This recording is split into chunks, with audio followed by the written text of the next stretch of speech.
What's going on, people? Mr. Anti-Lock here, back with the third arc of Toriko, the Puffer Whale arc. Now, this arc starts off with the introduction to the character Coco, and he's so mysterious.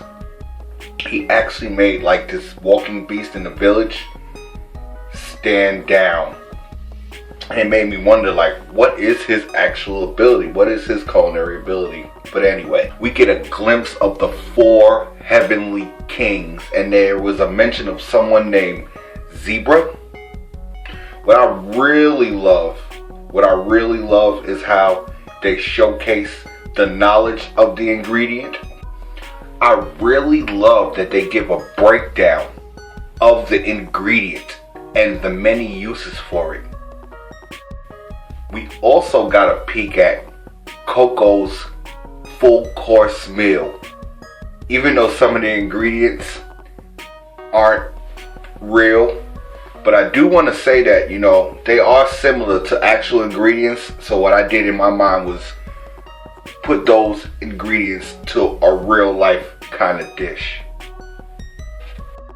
Now, before the pre-entrance to the cave that leads down to a cave underwater beach thing, there was some guys standing outside, and it was like, I want to call them poachers, because what they were doing was waiting for people to come outside of the cave with puffer whales, probably attack them and steal their catch. They defeat these giant millipedes. They move on to a point where they see these things called scorpion cockroaches, and they can literally devalue with their poisonous acids. Now they're starting to showcase the Bashukiyas, or the gourmet hunters, other abilities, and we got a glimpse of Coco's sight ability, how he's able to see infrared and electromagnetic waves. That's pretty much amazing. In the kitchen, your five senses are really important to you. And okay. Coco is poisonous. Now, with Coco's poison ability, the cockroaches stand down because they can sense the level of danger. Mitsutoshi actually makes you think by posing questions within yourself and then answering them within the next panel or the next chapter. I really like that. What is really crazy to me is that the Bashukiya all possessed the ability to build antibodies against poison. Some of them can actually inject poison into their cells so they can build antibodies. Now, Toriko, if you remember, in the arc before this one, was bitten by some snakes, and he was able to knock them off. What I originally thought was that because he took the deep pull of the tobacco tree, that the smoke caused the snakes to fall over him and he not be poisoned. But actually, he had an antibody in his blood for those poisonous snakes. Okay, Toriko eats raw bats. Thanks for the meal. The reason why the bats were coming towards Toriko and Komatsu and Coco wasn't to attack them. They were actually running from something, which is one of the beasts of this arc, which is the serpent of the devil.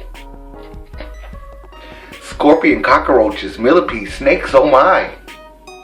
Okay, because of Coco's sight ability, the only one that's really able to battle is Coco, because he has the ability to see things in the dark.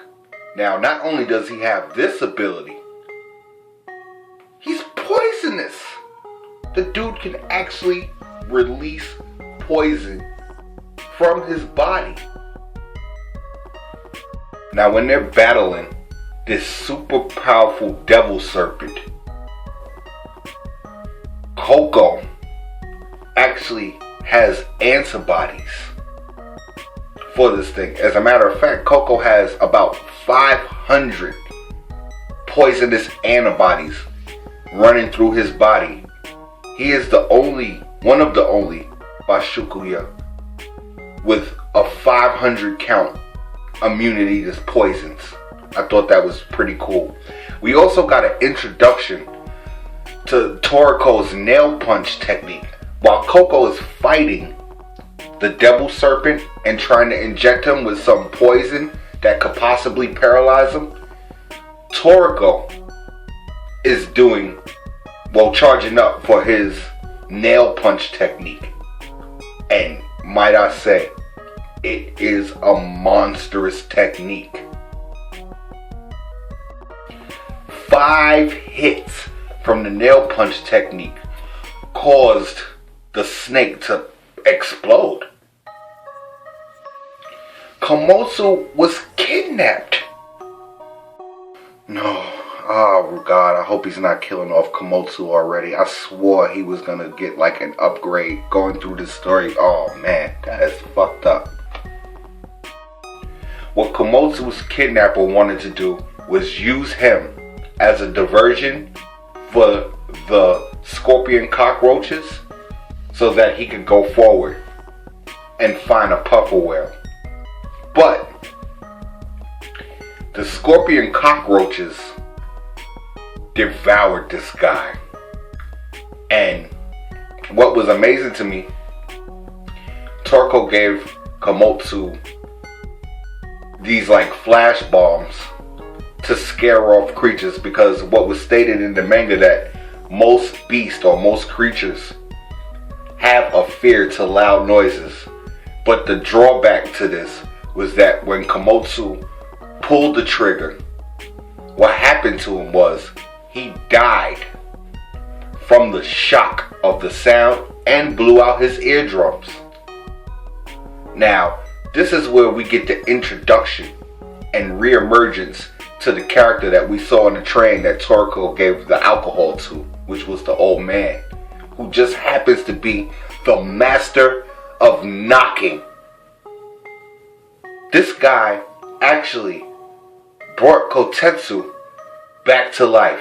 His name is Jiro, the knocking master. Amazing. Amazing. And his full course menu? Sickness. Just thinking about it, the puffer whale is a poisonous whale or poisonous fish. And this guy had a bucket of them. He gotta be a... Now, as Toriko and Coco took down the devil serpent and they went to go look for Kotetsu, they actually found him alive, which I was pleased to see. I can't lie.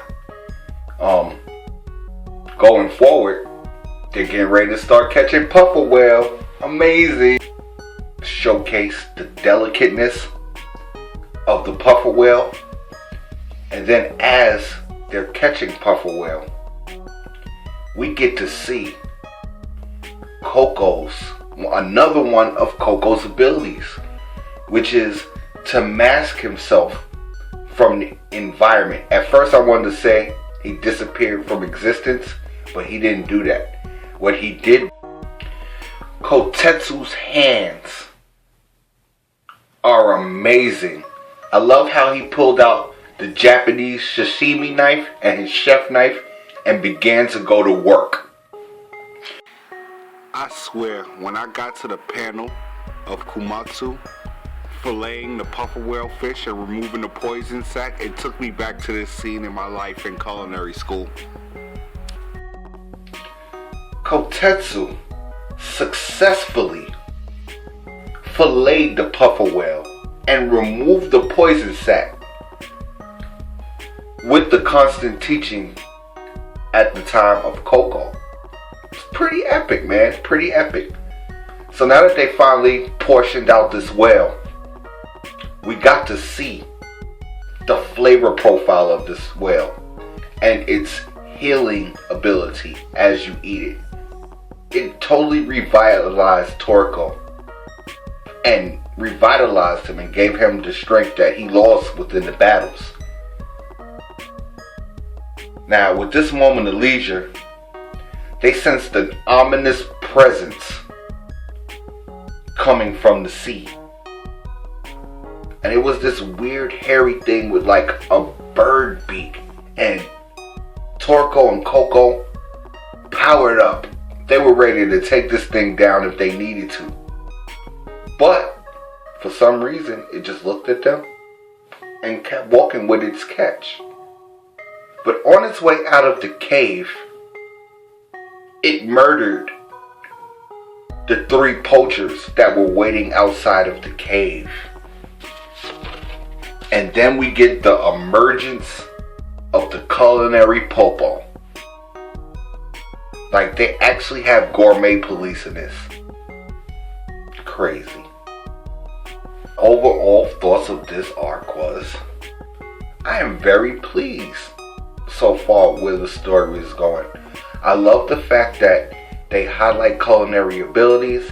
I like the fact that the main characters or the main people in the story so far all get introduced with a grand menu or a full course meal, as they would say. That was pretty cool. The art, amazing, hands down. I really love this story, and I love how they showcase actual culinary techniques. I can't wait to get into this next arc. I'm so excited, and as usual, at the end of this arc, I have a recipe. It's on my Facebook Toriko recipe page. It's in the description box. Check it out. For the most part, I love to hear your thoughts, your feedback. No spoilers in the comment section, please, because again, this is the 3rd arc for me and I'm gradually moving forward at a steady pace. I'm done.